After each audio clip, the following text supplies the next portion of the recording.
are you ready to know what are the things that you should definitely consider if you're thinking of becoming a digital nomad? In the last month, I was able to go through Europe for a month, which was kind of one of the longer times I was technically traveling in a while. The last time that I did that was I traveled through Malaysia and Singapore basically for a month before. So I kind of wanted to dive in a little bit of what the digital nomad lifestyle actually looks like when you do it. Because for me, of course, I have my own business, so I'm able to still work from anywhere, but there are a few things that I was like, oh, yeah, if someone wants to do this, they have to think about this. Now, I recently did a talk for Bangsko Nomad Fest, and of course I met a lot of nomads there, and we had a lot of discussions on like their own pros and cons, which I just did a video of pros and cons of being a digital nomad, and the things that you should really keep in mind. And this is coming from people who have been doing it for years of their life, and things that you really have to kind of take into account when you are thinking of having this lifestyle. And the first thing is, honestly, that word is lifestyle. Is what kind of lifestyle do you want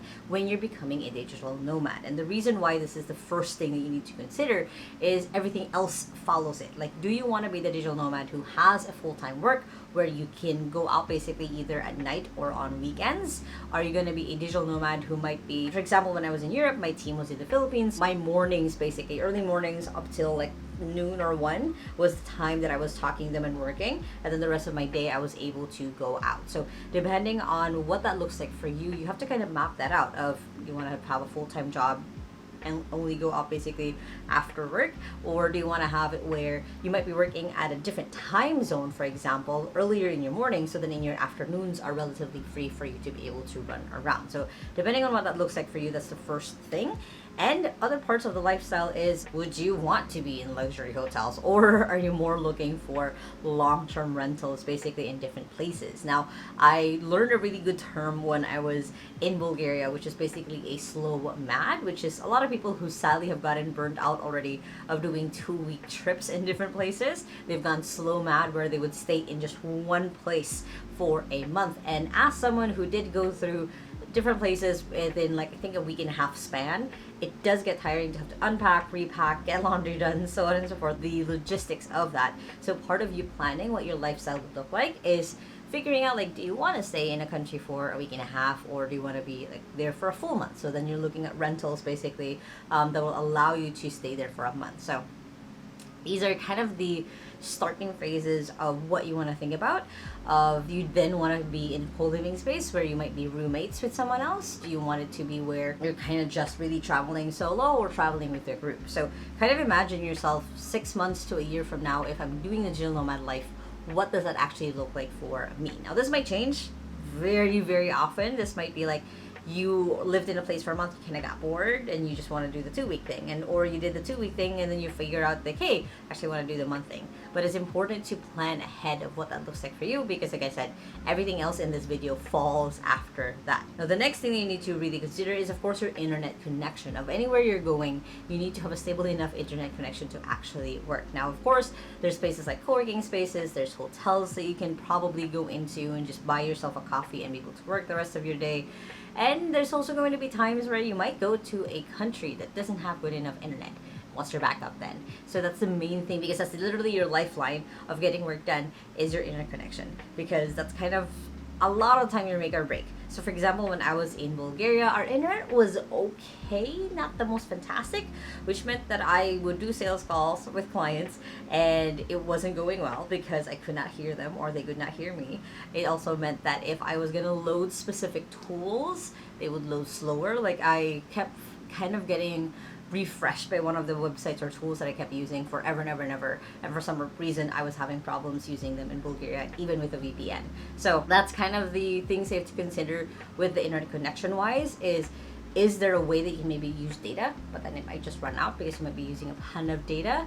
Or is there a co-working space or hotel that you can work from? Or is the Airbnb or the hotel you're staying at is actually already good enough? So that's kind of a main thing. That's why I put it on number 2 on this list. Next is, of course, your work. Now, when I started doing digital nomad life, I was brighter, so I didn't really need to do meetings. I didn't really need to do X, Y, and Z things to be able to basically I had more flexible work style, mostly because of the work that I was doing. Like, I had deadlines, but then I could just do them within the day. So I didn't really have or feel the need of a pressure to be able to do it. Now, a year ago though, year and 2 years ago, with the lifestyle that I had even as the business owner, I was working like 16-hour days sometimes, where I would be in meetings and then getting work done and then meetings again. So if I was trying to do this last year or 2 years ago, I would not be able to do it at all, just because of how my work look like.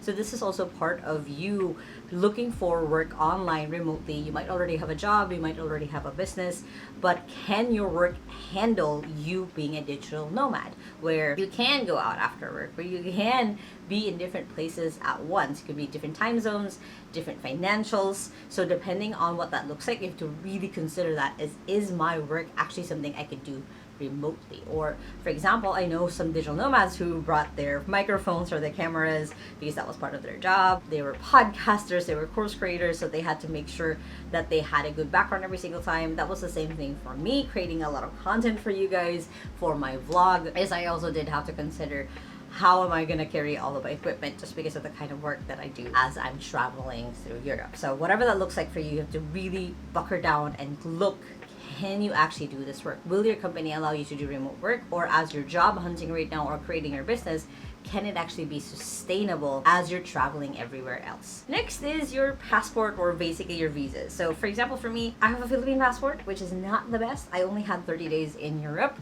30 days through the Shenzhen. I had to go through 3 months of applying for it and waiting for my passport. Last year I got rejected. So it is a little bit of a thing to really keep in mind and consider.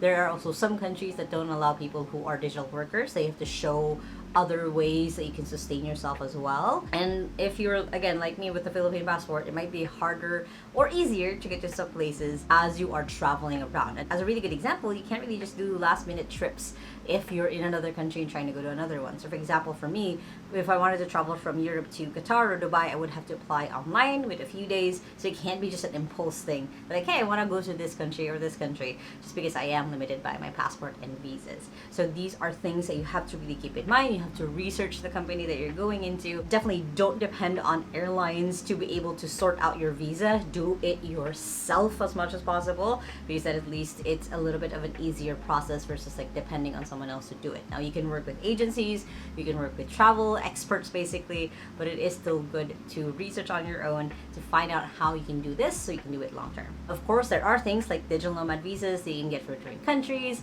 depending on what that looks like for you. Again, research as much as you can, but that is a major thing to keep in mind, is you might not be able to go to the countries that you really, really want to. Next are your tools. Now what I mean by this is keeping in mind the list of things that you need to have in your essentials backpack. So for me, I had one backpack that I was bringing around that had my essentials, that if, knock on wood, that my check-in baggage for some reason was lost, at least I still have things in my bag. So for me, my essentials checklist is my laptop.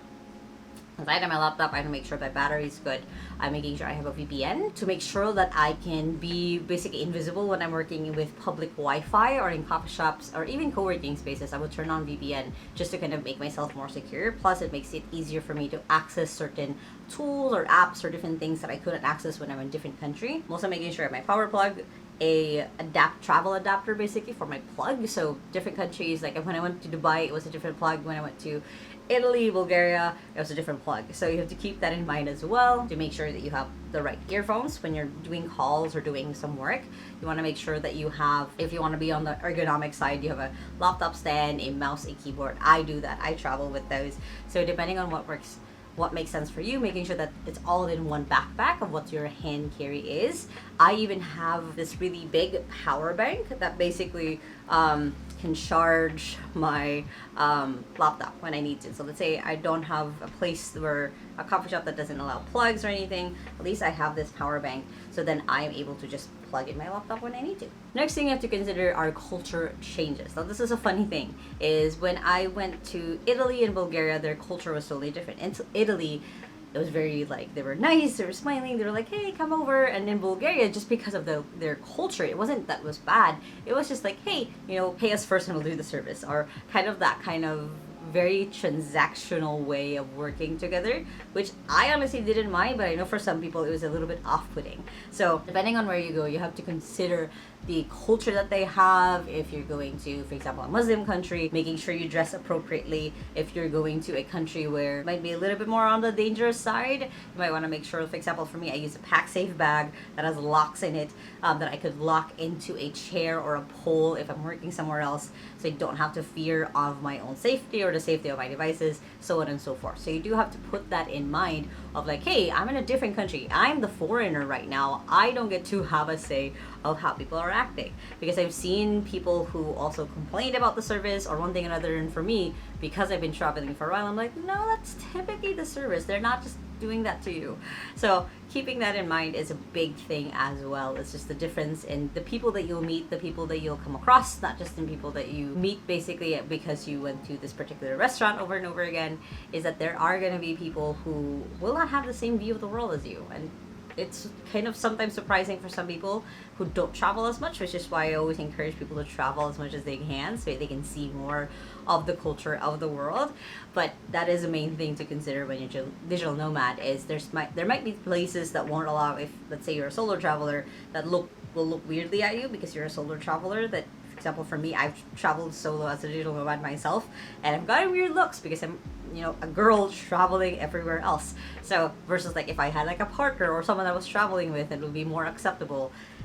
It's a lot, it's different things. I could go on and on about it, but you do have to keep in mind the cultural changes of that as well. Next are the time zone changes. For example, when I was traveling again, my mornings were my team's afternoons. So that's usually when I did meetings, when I did work with them, so on and so forth. So you have to keep that in mind with your different clients or different people that you're working with, maybe the company or the job or your business, is that as you're traveling to different places, you do have to always keep in mind the time zone shifts for meetings, for meetups, for everything else, even for, of course, for deadlines, is you have to keep in mind it's going to be on their time zone. So you have to use tools like, on my laptop, I have a tool called Savvy Time, and I think I showed it in one of the videos that I've done here before. It's SAVVY Time. It's a Chrome extension where basically it shows me all of the time zones across basically all the countries that I want to know their time for. And then on Google Calendar, you can actually add 2 time zones on there depending on where you're at and where your client is, so you can easily see the comparisons between your time and their time as well. There's also, of course, the World Clock app on your phone that's usually there. Whatever that looks like for you, you have to always keep in mind time zone changes, especially if you're scheduling meetings or doing work with other people on different time zones. Next is your finances. Now, it took me a while to get here because I did want to have the clear picture of the things you had to prepare for, but finances is a big chunk of it.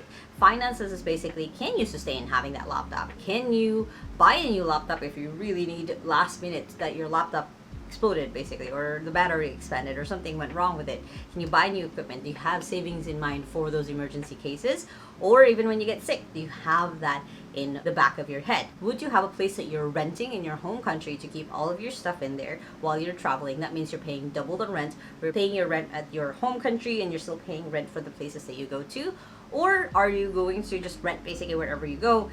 All of your stuff is sold. So whatever that looks like, you have to figure out your finances, and keeping in mind that different countries will have different budgets monthly. So for example, if I was going to live in Milan, I would need to be making at least $5,000 to $10,000 a month, because that's how expensive it was there. Versus like if I was living in Bulgaria, it was actually a little bit more sustainable. I think I could live there comfortably with about $1,500 a month, just by staying there for a little bit. And for Turkey, it was about the same. So you have to keep in mind that different countries will have different budgets, and we'll have to think about your finances in that way, of your food, your rent, electricity if you're paying for it, your water for it, whatever it is you do have to keep that in mind for every country you go to. You might be really comfortable, for example, in the Philippines, but the moment that you go into more of the richer countries like the UK or Italy or anywhere else, it might get uncomfortable. So you have to keep in mind what that looks like for you. And lastly, and this is something that usually people don't think about, which is surprising, is your health.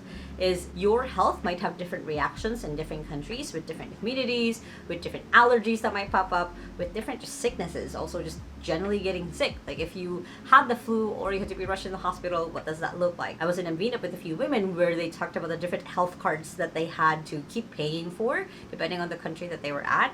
If they were in the Shenzhen area, it was this health card. But if they went outside the Shenzhen area, what did it look like for their emergencies or having to go to the hospital, knock on wood. So whatever that looks like, you have to kind of really think about not just travel health insurance, but how would you take care of yourself? Like, do you have maybe a doctor that you can do a virtual call with if you're sick?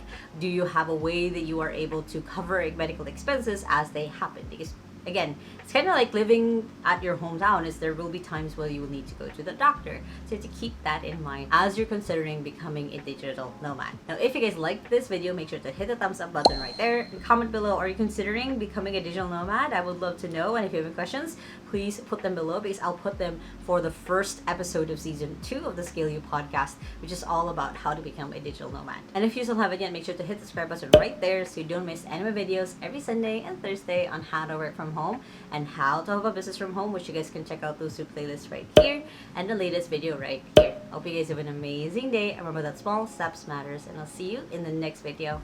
Bye!